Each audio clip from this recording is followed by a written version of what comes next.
Minnesota Wild have been sensed. Welcome back, everybody, to Game Over Ottawa. Our guest today, Matt Bosty, he now has his undefeated record extending into this season. How are you doing today, Bosty? Oh, I'm doing great. How can you not be doing great after a beautiful win like that? Oh my God, that was so nerve-wracking. I had my butt cheeks clenched all third period, all overtime. Holy crap! So the Sens picking up 4 out of 4 points in Sweden. Pretty much, it was a bit of a roller coaster to get to those 4 points, but can't complain in the end, right? Well, opposite games too. Like the high Mm-hmm. offense the high offense, no defense that both Detroit and Ottawa brought on Thursday contrasted so hard with this like super tight goaltender duel that we got to see with Forsey and Gus. But it's just nice. It's nice. I'm so hopeful for the first time I want to say in like 3 weeks that them getting these 4 points, 6 points in a row now too. Mm-hmm. Uh, they can build off this. Like there's still some issues, but just 6 points is 6 points. It's climbing the standings, which we badly need to do. So it's great. It's nice. It's 2 o'clock. It's sunny outside on a Saturday. The Sens get 6 points. It's really rare for us to be in a position like this in November. Yeah, the morning hockey. How do you feel about that 11 a.m. start time? 11 a.m. is kind of great. Like I hate 3 p.m. Oh because yeah. I those afternoons are the one or the threes. Like when you have those weird afternoon games, because when you're done, you're like, okay, I immediately have to do something. Whereas like Mm-hmm. 11 a.m., it's like, okay, wake up, got a coffee, just like kind of bummed around and watch the game, and it's like I still have so much of my day left. For It's sure, you nice. I got the wouldn't whole want to day ahead of go. you.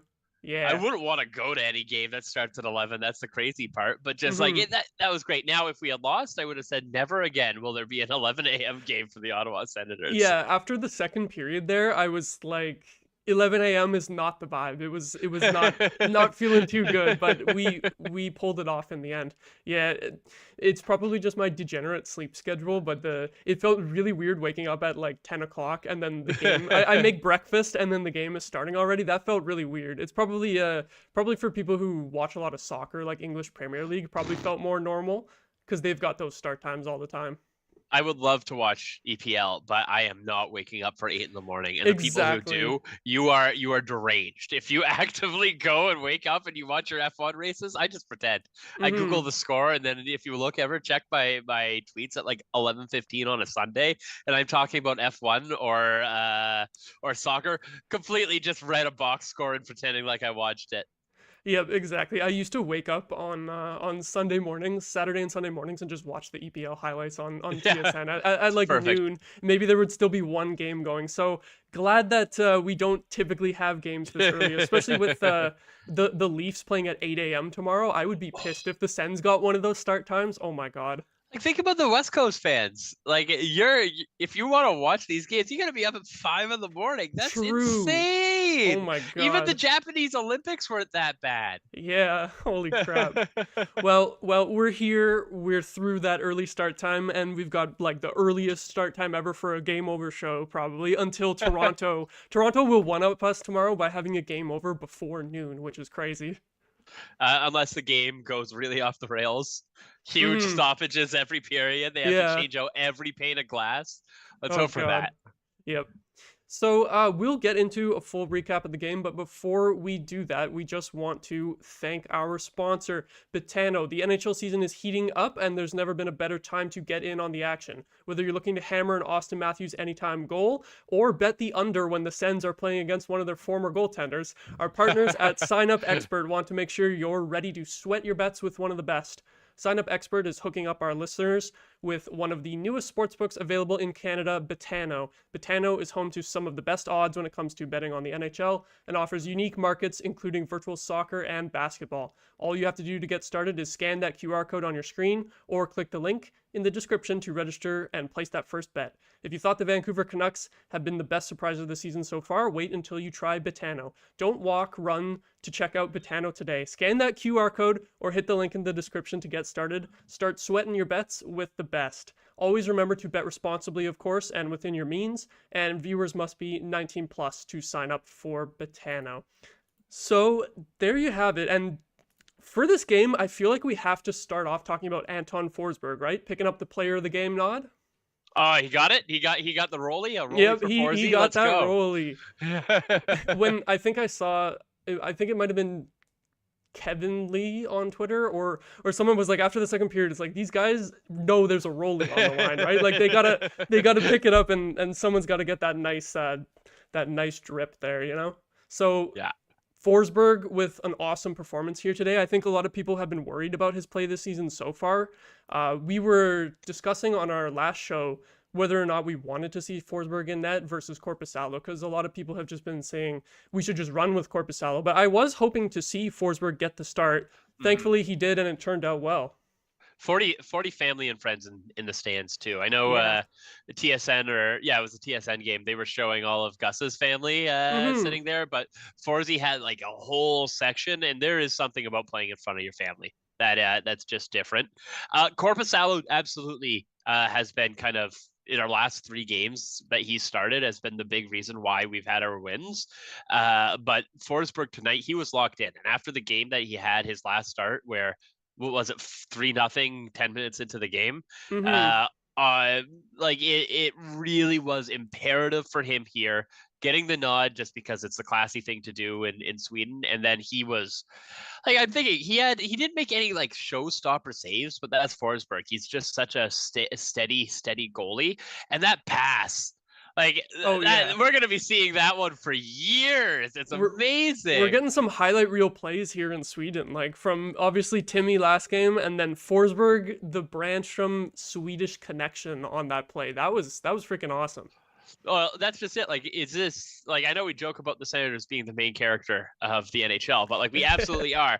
Like, we win both 2 games in like nail biting fashion, like the come from behind victory. Well, I guess it wasn't coming from behind when we were up by 4, but it Yeah, really felt like we were behind to it get felt that like it. It really Timmy did. OT goal. And then our goalie to our other Swede, who for some reason, because of these giant Swedish benches, was just in the most perfect position to take a breakaway pass. Like, you Mm, can't write that. That's WWE script writing right here. And when have you seen Brandstrom take a slapper like that? Like that, I yeah, thought he was gonna go in and just try and like deke out because that's Brandy, but he just did the almost like a half Giroux where he just yeah. got to the He learned line and from just was like, Giroux. yeah, it's amazing. I'm just so happy. That's like, as North Americans or as Canadians, I think we take for granted just how, like, okay, yeah, whatever, Team Canada, we all cheer for Team Canada when there's something going on. But a lot of these players, like Team Sweden, like you listen to Elfie in the pregame little interview, and he was talking about his goal wasn't the NHL when he was young; it was to wear the blue and yellow in a world championship. So when them being able to perform in their country, and then Mm-hmm. both Forsberg and Brandstrom having that moment there, that's going to be in 20 years when they're retired. This is going to be a time that they think back to. And that's It just cool. yeah. That's just great. Mm-hmm. It definitely is going to be one to remember for both Brancham and Forsberg. I think especially because out of the teams that all went to Sweden, like the Sens were kind of the one that didn't really have like a star Swedish player. Yeah. Like kind of it's two depth guys basically, but they managed to steal the show here today, which is just awesome. They Yeah. they managed to have their moment.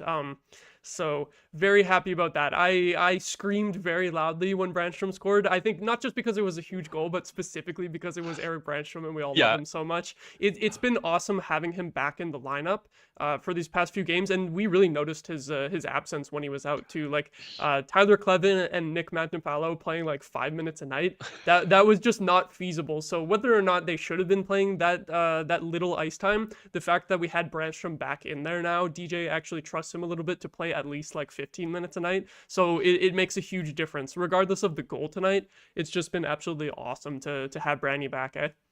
Like just a goal or a defenseman that has the ability to pass the puck out of their own zone, like Mm-hmm. Yeah. outside of, I guess, Anderson and Chikrin, of course, but still just the amount of transitions that he starts out on the blue line, it's undeniable. And once we get Shabbat back in too, I think we're going to see a lot less of those. There was that big stretch, it wasn't in the third or the second, where Stutzla and Brady were locked in on their own zone for like 2 minutes straight. Luckily, Was it Maroon took the weakest Oh yeah, penalty? that Like I, slashing call. oh my god, I would be so mad if I was a Minnesota fan because they hemmed us in and then that got called. Hmm. But stuff like that's happening because we don't have that ability to transition the puck out from our D. So when Brandstrom's on the ice, it's great, and then once we get Shabbat, we can have 2 to 3 pairs that can actually get the puck out of the end really, really consistently. It's good. We're gonna go back to looking like we're a team with a little bit more of a formula, a little bit more of a system. The systems that we do have in place might be weak, but at least that with that kind of defenseman decor, we might be able to actually kind of get back to our light systemic ways. Yeah, regardless of how much anyone likes the systems, at least with the healthy lineup and those puck moving defensemen back Yeah. in the lineup, we'll at least be able to execute a little bit better than how it's been as of late. And just another thing as well, I remember back when we thought that we were still trying to create cap room for Pinto too. You know, everyone has been saying thank God we didn't trade Matthew Joseph, but also Brandstrom was the other guy who was kind of in that conversation of like you just move him out with his 2 million. So I am glad that that never happened, obviously because of how the whole Pinto thing played out. But even if we were able to get Pinto into the lineup at this point, Brandstrom is still such an important depth piece because like as you were saying, like with Shabbat coming back soon, but he's been out for like 2 or 3 weeks, and then when Brandstrom went down, I think in the very next game without Shabbat, or did they go down in the same game? I think against the Islanders. I think they went down in the same game. Yeah. So yeah, like Brandstrom is the guy who can step up when you're missing either like Sanderson, Chikrin, or Shabbat. And then when we had neither of them, we saw that our depth was really tested. So Travis huge Hamonic credit. taking clappers from any part of the ice. Hamonic playing 25 minutes a night sometimes. Like holy crap, he was only 13 minutes tonight, and that's what we need. Like Hamonic, 13 minutes, that's perfect. I'm perfectly fine with him in that ice time. Let him play like 60% of the penalty kills where he just parks himself in front of the net and lets pucks hit him, and just kind of limit his exposure, and then he's completely serviceable. He's not great, but he's not a huge fault. Oh, I just wanted to go back to us talking about, or back when there was like let's trade Branny. Yeah. I think we were so overvaluing Clevin and Mampalo too. Like they had okay training camps, but watching them up in the NHL, it's so clear that they need at least another year in the AHL just to figure out just the speed and the pace of the game. But high hopes that they're going to end up being something that we can use in the future, but even higher hopes that we won't have to use them that much more this season and we can stay healthy back there. Yeah, I agree. Clevin, of course, has the tools, and we all see his potential, but it's just sort of a matter of getting up to speed at the pro game. He's still adjusting to that, so you're definitely right about that. And I guess the other topic I want to bring up about the defenseman really quickly is because we didn't really have a chance to talk about this in the last game, was actually Jacob Bernard Docker had those 2 huge hits in the last game, and he's been playing pretty great lately, hasn't he?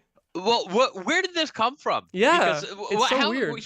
He's at like 40 games or something in the NHL now, and maybe even less. But every other game outside of maybe the last week, he has looked so tentative, so scared. And then he just came into Detroit. It was like, oh yeah, by the way, I'm a little bit of a physical defenseman. Yeah. And like if he can actually harness that skill and become kind of like a less physical, more skill like Borvietsky, where with that ability to just close off people trying to sneak in on the blue zone, that's an amazing third pairing D that we could turn into. And I'm just so happy for him. I really like the guy. I loved him in Nodak, and it really felt like he was up against it in the Sens system. And I wonder if this is like the Elfie connection, with Elfie taking a much more hands-on role. Did he just look at JBD and just have like a one-on-one and said, hey, stop being scared, just hit a few people, there you go. And because it looks like he's had a whole new view of how he wants to hone his game. He realizes that he can't be that top power play D that he was in junior and he was in college. And if he can just become a little bit grittier and a little bit harder to play against, I think that he'll have a good NHL career ahead of him, because right now he's miles ahead of everyone else we've called up, and to the point where I don't know if you send him back down. You might just keep him in your roster and swap him and Hamonic out. Or if someone needs a day to take off, he'd be the perfect one to kind of place in. So I'm happy to see that. Yeah, those hits.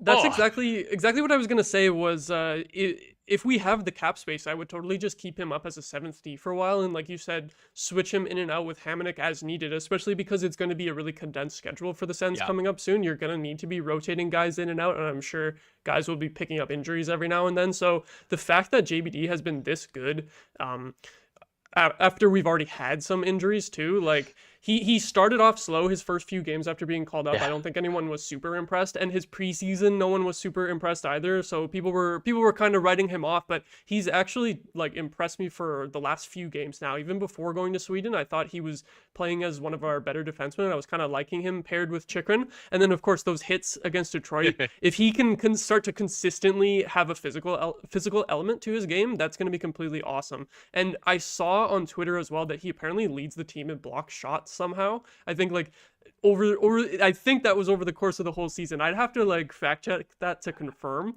but if even if it's not like first place in the team in block shots, like he is getting a lot of those. So that's a huge Like I aspect don't know too. how. I don't know how he could be even close to Hamonic because Hamonic Yeah, doesn't Hamonic is leave. the king of that. He just sits in the little slot and just pivots left and right to let pucks hit him. Like I think he had two.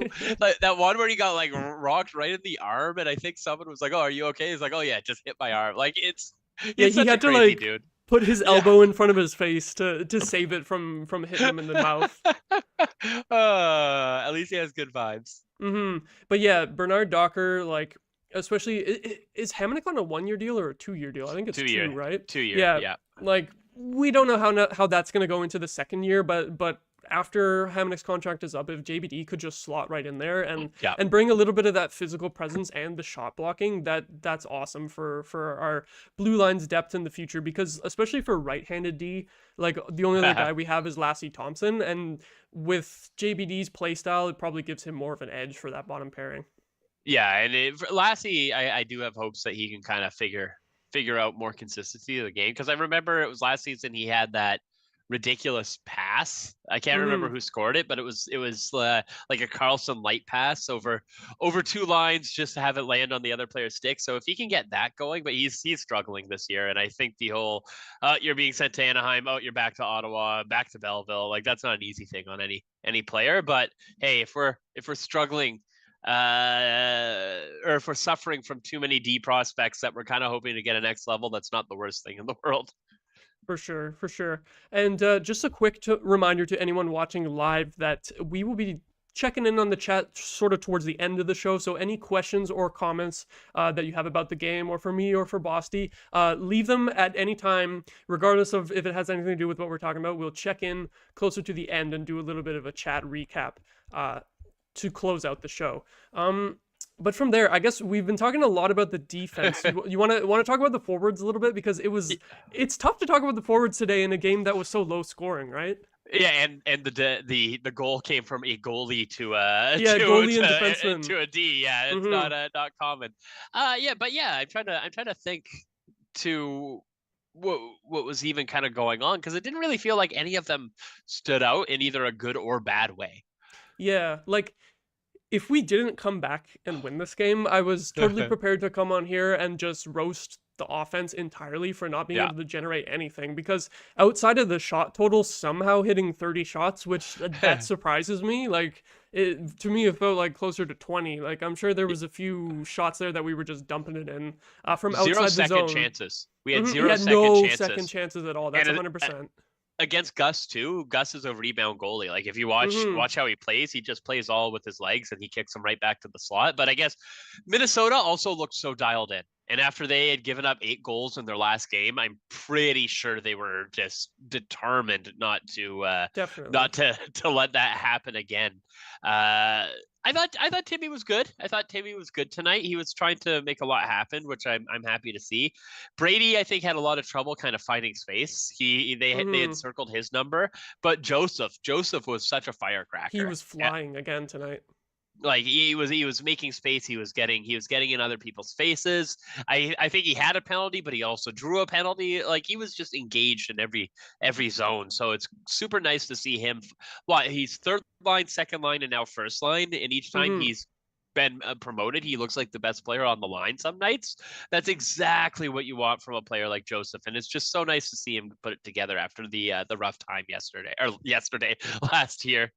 Yeah, it feels like whatever line that he plays on just becomes our best line, no matter Yeah. what. Like no matter who he's playing with. So awesome stuff from Joseph once again. He played 21 minutes tonight too. So you're right. Like I knew he was out with Stützle and Giroux for most of his shifts, but I didn't realize that he had quite as much ice time as both of them, because sometimes the weaker guy on a line will get like a few minutes less. They'll Yeah. like double shift someone else, but lots of trust from the coach in Matthew Joseph for sure. Yeah, which let's go. hmm And yeah, I agree with you that Kachuk was pretty quiet tonight, which is kind of funny because he had 7 shots according to the box score.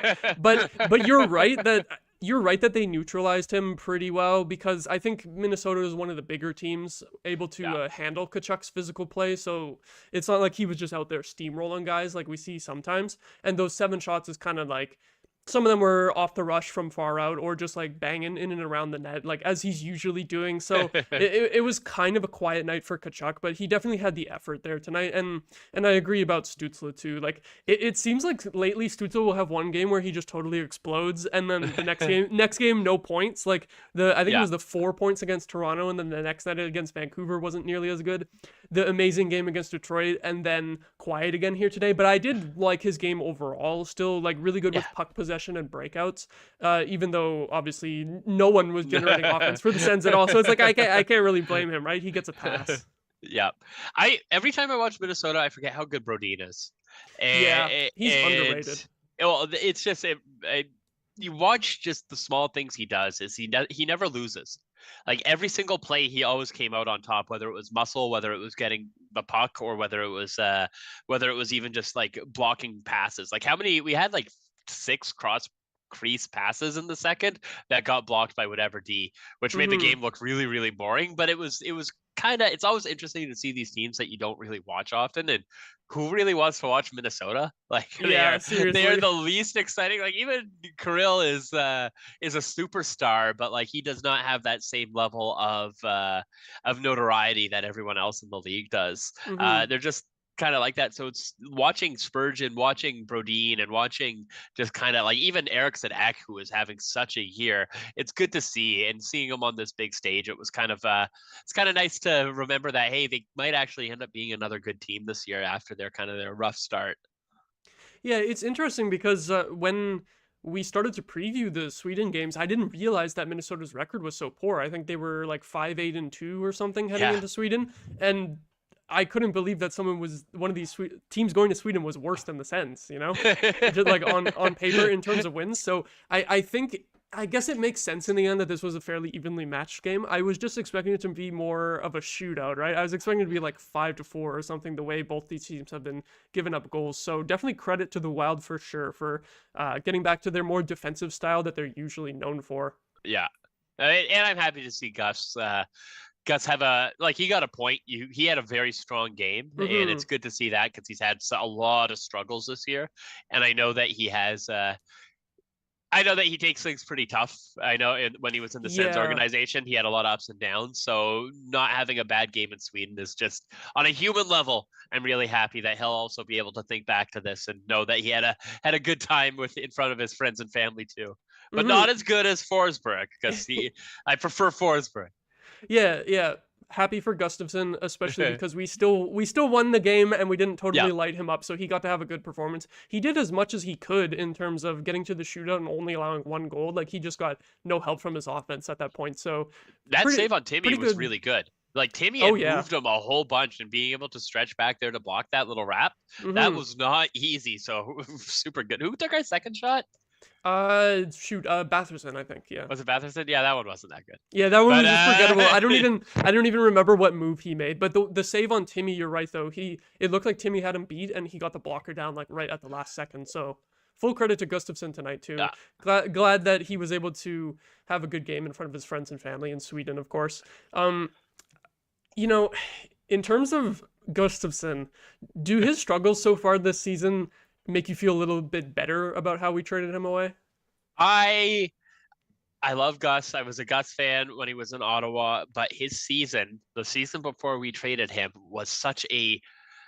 I have not seen goalies lose the basic fundamentals. When it was him and Mm-hmm. Hogberg in the crease for a Yeah. little bit, both of them felt like they had forgotten how to play goal. Like if you watch game tape, they're going so far out of the crease and just floating in nowhere land. And I don't know whether it was our goalie coach at the time or what was going on, but it was such a ridiculous kind of like it was junior level, but like not the starting goalie junior level, like the one that you put in as your team is already up 5-0 or something.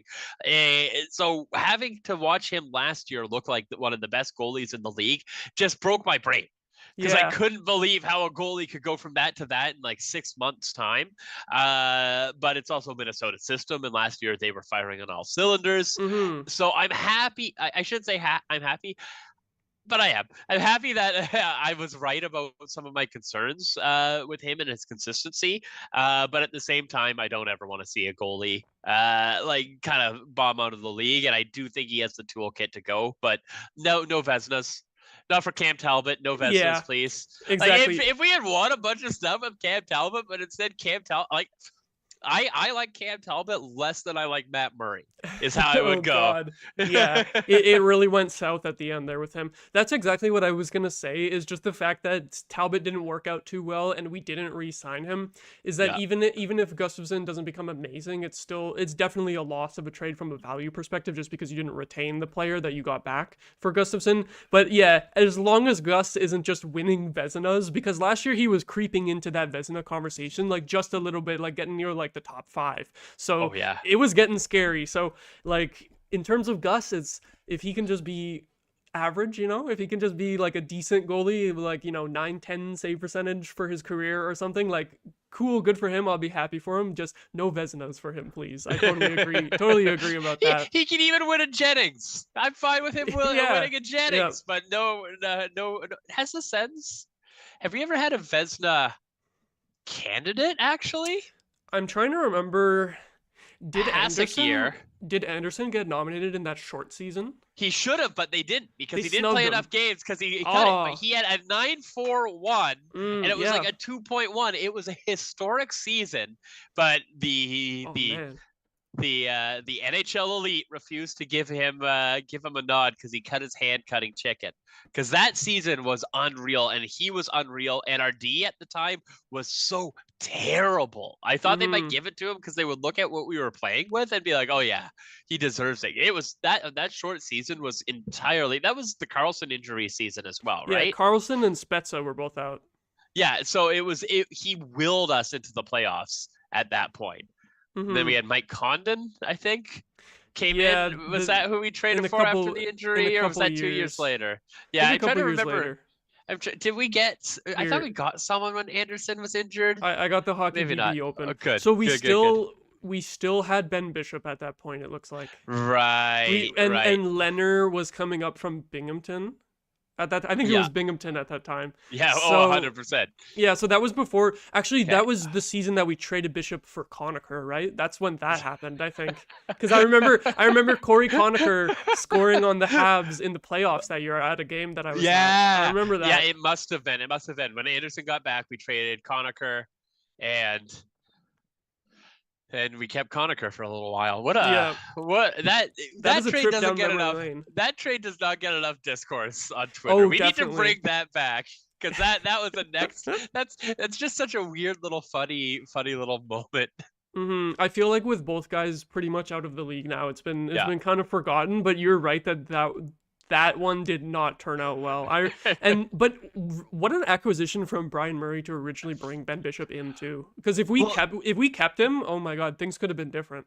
I guess too. Leonard unfortunately had so many struggles in so many spaces, but it was such an impossible choice between Leonard and Bishop. Like which one of these future potential Stanley Cup like Conn Smythe winners are you going to keep?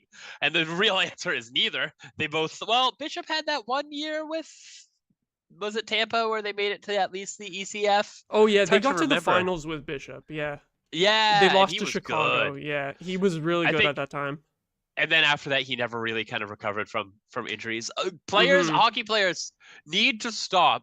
Like, I understand on the playoffs, like, it's so hard not to, but stop pushing yourself to the point where it will take you years to get better, Erik Karlsson. I know Yeah. you're not on us anymore, and I never want to see you win because it'll break my heart, but you don't need to ruin your Achilles to the point where you can't walk. Matt Tkachuk, if you need your brother to help you sit up from bed, do not go play hockey. That was There is more to ridiculous. life. I could not believe that. Like, how do you Broken even... sternum?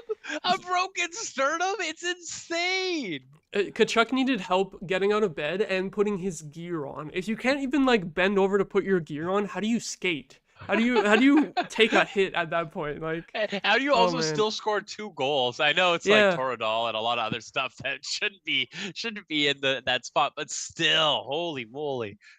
Yeah, just craziness. Hopefully we don't have to worry about any injuries for that. Yeah. For our players anytime soon. We got 2 to 3 years worth of injury karma that has to turn around for Ottawa. Yeah, we hopefully we can have a string of good health here soon. Like, yeah, Shabbat, I don't know what the original timeline on him was, but I do wonder if he could make it back for our next game because it's 6 days. I think it's it's Thursday that we play, right? So it's either 5 or 6 days. I would be shocked if he isn't. I fully. Well, if you watch him in some of the content too, he's not wearing anything on his hand, and it was a broken hand or a fractured hand. And if you're not wearing anything, you're skating and you're even practicing shooting. Like, I'm sure there's discomfort, but he'll be back. I would be so surprised if I think it's Friday or whenever our next game is, he is not in the lineup. Yeah. Oh yeah. You know what? It might be. I think it is Friday. Actually, I was thinking I was thinking Thursday, but it's the 24th. So So Friday. That's gonna be my next show. I think. Hey, let's go. Get a nice week off there, man. It's gonna be tough for the players with the schedule, of course, but it's also gonna be tough for me having to do so many shows all of a sudden after we've had it so easy for the first 2 months. Because even before the Sweden trip, like, we had a few like 3 and 4 day breaks, which was weird. I don't really know why they did it like that. This schedule is bonkers. Like, it is an absolutely super weird schedule that Ottawa has to follow, because 15 games in 30 days in December is just like, I get it. You're going to Sweden, but give us a couple of give us a back-to-back in October or something just to get a couple of those games away. But it might be a blessing because if we come back from this and we get rolling and then can win like 10 out of the 15 games because we've got momentum, we figured ourselves out. Sure, the team is going to be tired, but it is better for us on the standings. Yeah, I was surprised that considering how many games there are in December, there's only 2 back-to-backs if I'm looking at this correctly, which is actually pretty good. It should give them it's a lot of games, but it should give them a pretty decent pace of just like one game on, 1 day on, 1 day off, like every 2 days playing. And even January as well, I was looking, there's only 1 back-to-back. February pretty light too, but March is where it gets really crazy. Yep. March is 5 sets of back-to-backs in 1 month. So 10 games that are involved in back-to-backs in March. Oh, so get your points. Yeah, you need some standings. Gotta get going. Gotta get going and get some points early here, because that was the whole talking point before Sweden, was get your points before you go there because it might be rough when you come back. Yeah. We didn't quite do that, but at least we are now above 500, so we're not totally out of it. So now it's get your points after coming back from Sweden before the schedule gets really bad, because luckily it doesn't get like so horrible right away. Yeah, and they've got some time, and I really do think we all know Brady's and Claude's kind of comments before, with the frustrations boiling over from fans into their own locker room, into everything. I think having this time away has been really good too, so they can kind of separate the season into before Sweden, and then after Sweden. Mm-hmm. And I think as fans, we have to kind of do that too. There's a lot of frustration that has come up, and it's very valid, very, very valid frustration that we should have as going into November's. We don't need to be terrified that the season's going to end halfway through November again. But the team did put up. We kind of said put up or shut up, and they won 3 out of 4. I think 4 out of 5 games. I think we're on a 4 out of 5 game streak. Yeah, since the Toronto game, right? Yeah, exactly. Only lost to the Canucks. which was the game that I went to. I've gone to 3 games this year, and Of they've all course. been horrible All losses. losses, eh? Oh Yeah. God. So you're lucky on Game Over, but you're not lucky in person. Holy crap. Yeah, it is exactly. But it's more karma because before last season, I was on a 28 game winning streak of Oh seeing my the God. Sens in That's crazy. or 2 seasons ago or something like that. So yeah, pre-COVID, I only saw wins in person, like dating. I Yeah. think it dated back to 2014. And like I went to games in like 2018, 2019 when we were terrible. I and was we gonna would say during some Yeah. bad seasons too, you were still seeing wins. Yeah, it was good. Got to chirp Leafs fans. I'm pretty sure I'm still banned from the Faces box based on how aggressive I got with the people around Oh me. So no. I still got to be an obnoxious Sens fan, and that's all that really matters to me. Yeah, I felt pretty lucky that I've gone to 2 games so far this year, and it was the first Tampa game where we beat them, and then the Calgary game. So I got super lucky, but I knew that you were at a bunch of losses, so I Buffalo. made me feel really lucky. Oh, Buffalo was bad too. The Buffalo one, Buffalo, LA, and Vancouver. So they're not even like nail biter like losses. It's all just like they're down 3-0 by the 10-minute mark all of of the those second. games. Yeah. Now they do always come back a little bit to give us something to look at, but still, it is not a. I'm getting the losses out early, just like the Senators. Yeah, I got a they few of them will, lined up for the rest of the year, and maybe we'll get our wins there. They'll hopefully come back and Yeah. manage to pick it up on home ice. Especially, it's funny too how our home record will look a little bit better with both of these being home games in Sweden. But we weren't even at home. Like Yeah, it shouldn't count. silly. It should go into our away record. They need to Yeah. start winning at home. Come on. It should be. We should have like just a third column in the standings just for these 4 teams where it's home, away, and then Sweden. Sweden. Yeah, because it's not really home. Everyone's away. It's like neutral site Yeah. games. Wait, so the Leafs game starts so early tomorrow, and it's with Minnesota. So Minnesota is going to have to play. It's 6:00 for them when 7:00 when the game ended, and then when's their next game start? Their time? I think 7 it or was 2 8? p.m.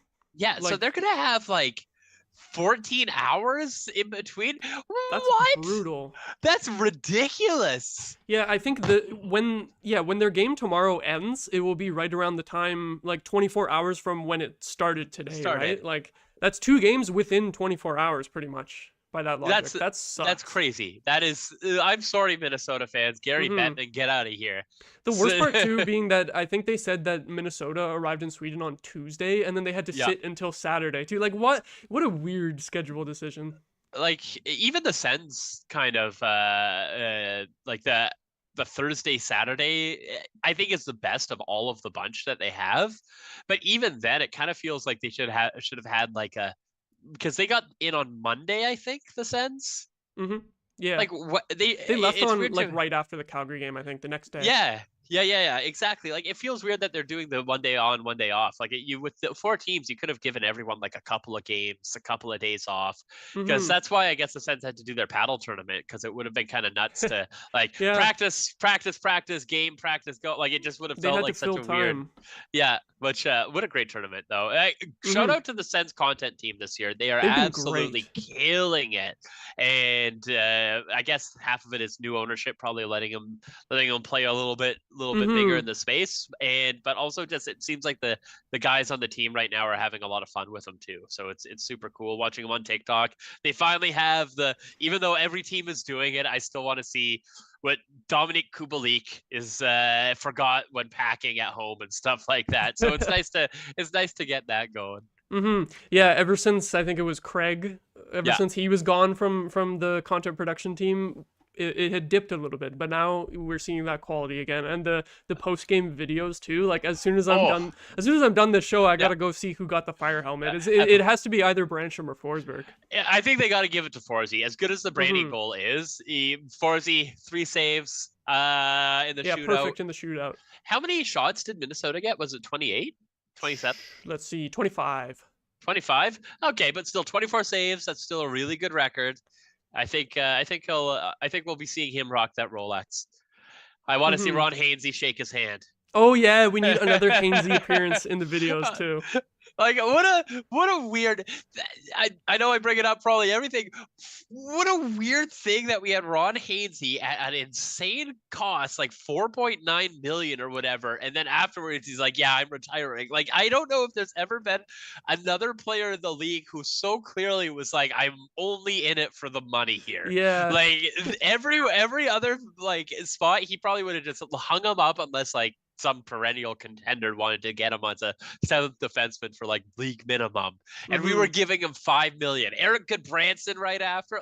What a weird era. So as much as we want to like complain about sometimes our systems and our D can be not at the level that we think we are, we have come so far in like Yeah, 3 for sure. years. It has Oh. been much worse before, so we have to put it all into perspective, right? And yeah, like everyone is talking about Chicago with the Corey Perry and Nick Foligno contracts, 4 million, but the Yeah. Sens did it first with freaking Yeah, Ron get on our Hainsey and level. Zaitsev. Like Oh God. we were the originators of the cap circumvention.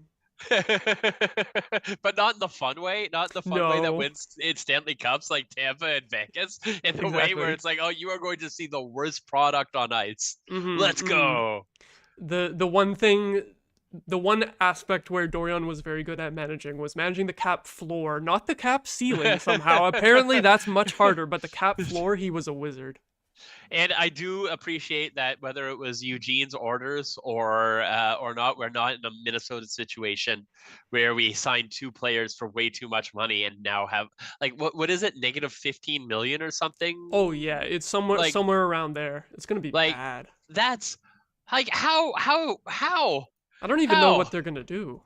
like that's just it. Like are there Mm-hmm. any players on their team we should target this offseason?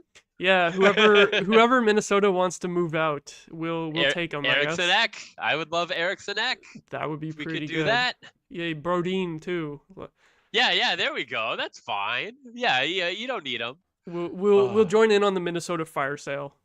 oh yeah, Brodeen's only making 6 million. That's bonkers. That's bonkers That's to pretty me. fair. Yeah, fair deal. Yeah, I think before we go, I'll yeah. take a little look at the chat and see who we've got in here. I almost brought this up earlier. Devin Olson said the Draisaitl goal on Hochberg in Edmonton from that Canadian division season will be forever burned in my brain. As soon as you said Marcus Hochberg, I was thinking of that. So exactly what Devin said, that popped into my brain immediately when you were talking about Gus and Hochberg with their both of them just forgetting how to play goalie at Like different times. just bonkers. But I just want to say it does seem like Hochberg is doing a lot better. I know that he had some rough years, kind of around the COVID seasons, but Is he he's in playing in the Sweden? SHL. I think he's Yeah. in the SHL, and he's got a kid, and he just seems. This is me based on Instagram stories. Like I do not have a anything more than that, but it seems like he's in a much better place, which is nice. It's always so tough to see the yeah, he's rocking a 2.29, 9.25 or Mm, 0.925 in nice. Linkobing at the SHL. So shout out to Hoberg. But Shout it's out to just Marcus Hochberg, yeah. I'm a goalie person, so whenever there's goalies, especially the European ones that pop up in Ottawa, I want to see them at least have, because it's tough. It's a tough market, Mm-hmm. and then having to play so much in Bell Vegas, I'm sure is really tough on them when they're used to even like small Swedish towns have such better infrastructure than like Ottawa, and then they have to Yeah. go to Belleville. Like that's not easy for everyone. So it's nice to see them flourish either in the NHL or away, but just don't beat the Sens. Yeah, I liked Hochberg when he was here before that Canadian Division season too. Like he was really good the year before that. Like Oh we were so garbage, and he still had like a 905 save percentage or something the year before yeah, that. Despite us losing every game when he was in net, he just had no goal support. But he was playing really well. So it's nice to hear that he's doing well in Sweden. And I wonder if he'll ever get a chance back in the NHL. Like Magnus Hellberg making yeah. his way back after being in Europe for a while. I wonder that might happen at some point. Like people are still paying Martin Jones. Like Yeah, somehow. these teams need to go overseas, sign one of these for even an AHL deal, because I think there's a lot, goaltending especially is a lot more universal than the forwards, but the AHL should be way less of these journeymen. Well, not that I think there's any fault on them. But if you are actually wanting to get prospects and get playing time, you should be signing at least one weird European goalie a season and getting Mm-hmm. them time in the AHL. And if it doesn't work out, they can just release them if they want to be released and back to Europe, or let them play it out in the ECHL, because I think there's so many goaltenders. Like every Olympics, every World Championship, there's always a goalie who you're just like, who the hell is this? That just ends up standing on their head. Like that Latvian goalie, I can't remember his name, Oh when they yeah, won bronze. Gudlevskis, yeah. Yeah, exactly. Like, come I on, still get remember him his somewhere. name, and it's not That's like he did much in the NHL. I still remember him. yeah, yeah. Oh, it's so good. Um, Let's Tate in the chat saying if shout out Ottawa, Tate. yep, shout out Tate Fraser. If Ottawa wins their games at hand over Detroit and Tampa, they're a wild card team. Crazy what 2 wins will do. So that's true too. Is that we have these games in hand now? I remember last year we constantly had less games played than the other teams, and that was our copium of being like, oh, we'll win those and then we'll catch up. So we're back in that position again. It's good to have. Like we might not win those games in hand, but at least it gives us a little bit of hope there. Yeah, we're 15 games played. Pretty much everyone else is on 17 except for Boston and Toronto. So And even them, aren't they at least at 16? I think Toronto yeah, is. Toronto is 16 and they'll play tomorrow to get to 17. Exactly. Which is weird, because if they're on the Swedish trip too, like Yeah. why are they Why not did in we the have same less position? games? It's weird. so weird. Yeah. What the hell are they doing? But yeah, it's suddenly it looks decent. That's I guess that's what 4 wins in 5 games will Yeah. do to you, because it was doom and gloom on the show up until we went to Sweden basically. So Even that Calgary game was kind of just like a, all right, good that we can still beat a team like Calgary, who yeah, they must hate each other. Like I don't want to focus too much on other teams, but like watching that Calgary game, it felt like 2018 Sens, where like no one really enjoyed being on the ice with the other players, and they were on a back-to-back. So if we can't beat a team like that, then that is you cancel the Swedish trip, you take the forfeit, you send everyone off to like some intensive like camp to like re-get your mental. And I guess to close it out here, along the similar train of thought, Hamza saying the Sens only need 2 more wins to have at least a 500 record in their first 20 games. We're almost at the 20 game mark, of course, with that 17 games played. So if we win 2 of the next 3, that's probably the first time in the last like 6 years that we've been above 500 in the first 20 games, right? It's been a while. So even I would say it's the first time in the last 5 years we've been above like 300. Yeah, true, definitely. Because it's been a while. So even though it's been a lot of drama and a lot of like discontent amongst the fan base, it could be a lot worse, and things are looking up, I would say. Yeah, 100%. As I have been more critical, I think, on the Sens this year than I have in a really, really long time, and it's just out of frustration, because we're watching a product on ice that we know can be better than what it is. Where in previous years we were watching a product on ice and that was kind of all it was. So it's this need to see them succeed for both our own sake and for the players' sake. And that's where I think all of this boiling over is going. And I think it's not a bad thing. Like, yeah, it sucks when you see your own team booed on home ice, but at the same time, it's showing that we want that next level, and it's up to the players. It's up to DJ. It's up to Steve Stais. I guess Alfie now, because he's behind the bench. To really figure it out and get them going. But if there's one thing that's going to do it, it is a road trip like this, where last game, that second period is an all-time bad period for the Sens. And then this game, but they still won. They hunkered down in the third. They won. That's a real resiliency. And this game was a nail-biting defensive game where I don't really think Minnesota had any like we talked about the Sens not having any crazy moments. I don't think Minnesota had that many crazy moments themselves to try and put it away. So you can hang your hat off of 2 really blue collar lunch pail games and take that back to Ottawa, come in with a clean head, work on some of the systems. You got 6 days, figure out where you're lacking. Like we've got Tierney, get those numbers up to DJ, and DJ be receptive of them. And I really think that this Sens team can easily win 66% of their games of the next rest of the season. And I want it. Exactly. Regardless of how we play in the actual games, it's the results that matter in the end. So the fact that the team has been finding a way to win some games here, regardless of how they play out, is super encouraging. Especially like I think I tweeted we were 0-6 in games where we were not where we were trailing leading into the Yeah. third period. So we broke that curse. We finally got a win when trailing. So things are looking up a little bit. 100%. Mm-hmm. And I'll run one last question from the chat. Adam Yeah. Firebear, he has two questions actually. He's saying, Yeah. Luke Prokop, first openly gay player in the AHL. Of course, we want to celebrate that. Yeah. Very happy to see that last night. I didn't realize that he had started off in the ECHL, but I looked and he actually had like really good numbers down there. He was like +7 in 8 games. So it looks like he earned the call up with pretty good merit too. So very happy to see that. And it was very bold of him to, of course, come out before he's even really established in pro hockey. 100%. And I never thought he should be in the CHL. Like if you look at his skill set, he's not going to be a world beater. He's not gonna win a Norris ever. But it doesn't look. He's not an ECHL defender. So I'm glad it was a very short stint down there. And to be fair, Seattle does have a very kind of clogged junior blue line. So you do kind of have to make your space there. But it's great to see him in the AHL. I want to see him in the NHL.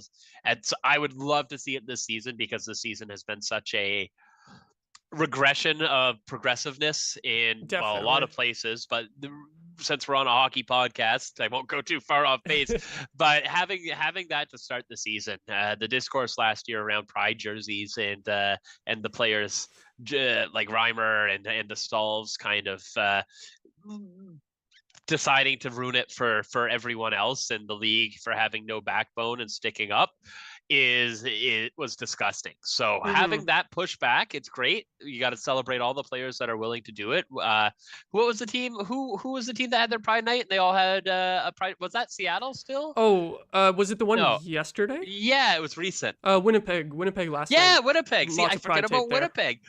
Winnipeg is the Minnesota and Winnipeg are teams that technically exist. I never think of them. But Winnipeg, amazing to see that buy-in, amazing to see Dermott stand up, and it shows that, you know what, right now, especially where everything's kind of going a little wacky, you have to be vocal and you have to stand up for things that are that are egregious, these regressions. So great for Luke.